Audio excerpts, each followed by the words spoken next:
کشتیاں اپنی کنارے سے لگائے ہوئے ہیں، کشتیاں اپنی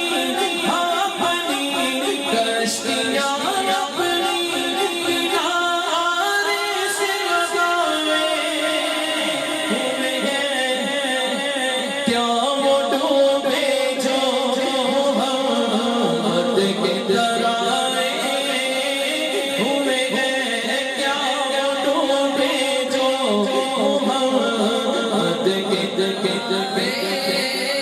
ہوئے ہیں، لجپالا لڑ لگیا میرے تو بھرے رہتے، میری آسان امیداں دے صدا ہوتے بھرے رہتے، میری آسان امیداں دے صدا ہوتے بھرے رہتے، میں لجپالا دامغتا تھا، میں لجپالا دامغتا تھا، میرے پلے بھرے رہتے۔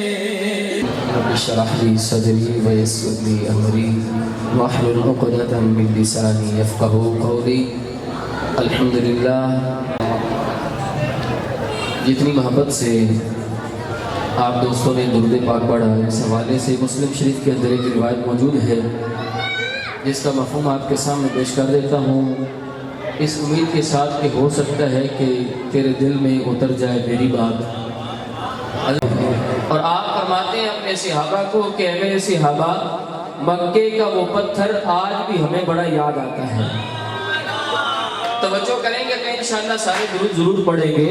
حضور فرماتے ہیں میرے صحابہ، مکے کا وہ پتھر آج بھی ہمیں بڑا یاد آتا ہے کہ اس پر اگر پتھر درود پڑے تو اس کا ذکر اپنی زبان اقدس سے کرے تو امتی درود پڑے تو اس کو کتنی محبت سے نوازتا ہوگا۔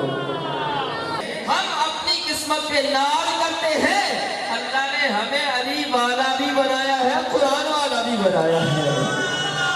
ہم وہ نہیں ہیں کہ کہتے ہیں کہ جناب قرآن مکمل نہیں، یا ہم وہ نہیں ہیں کہ جو علی کا ذکر آئے تو چہرے پہ، حضور نے فرمایا نا کہ علی کا ذکر مومن اور منافق کے درمیان فرق کرنے والا ہے۔ علی کا ذکر کرو گے تو جو مومن ہوگا اس کے چہرے پہ خوشی آ جائے گی، اور جو منافق ہوگا اس کے چہرے پہ عجیب ہی تاثرات ہو جائیں گے۔ علی کی طرف دیکھنا بھی عبادت ہے۔ حضرت ابوبکر صدیق نے آگے سے کہا، اے علی، اس لیے تجھے دیکھ رہا ہوں کہ حضور نے فرمایا ہے کہ علی کو دیکھنے سے جنت کی ٹکٹ ملتی ہے۔ میں جنت کی ٹکٹ لے رہا ہوں۔ تو یوں کہا کہ صدیق اکبر نے بھی فرمایا کہ ابو بکر، جس محبوب کی زبان سے تو نے سنا ہے اسی کی زبان سے میں نے بھی سنا ہے کہ اے علی، اسی کو ہی جنت کی ٹکٹ دینا جس کے دل کے اندر ابو بکر و عمر کا پیار ہوگا۔ مان جائے سنو، اپنی قسمت پر ناز کریں، اللہ کا شکر ادا کریں کہ اللہ نے ہمیں علی والا بھی بنایا ہے، حضور کے سارے یاروں والا بنایا ہے۔ آل کا پیار نہیں ہوگا، فرشتے ان کو کوڑے مار کے بھگا رہے ہو۔ اندازہ کریں حضور کی آل کے ساتھ، علی کی آل کے ساتھ پیار کرنے کا کتنا اجر ملتا ہے۔ میری ماں علیہ السلام کی بے شمار احادیث مقدسہ، حضرت امام احمد بن حنبل فرماتے ہیں کہ سب سے زیادہ روایات جن کی شان کے اندر ہیں وہ علی کی ذات ہے۔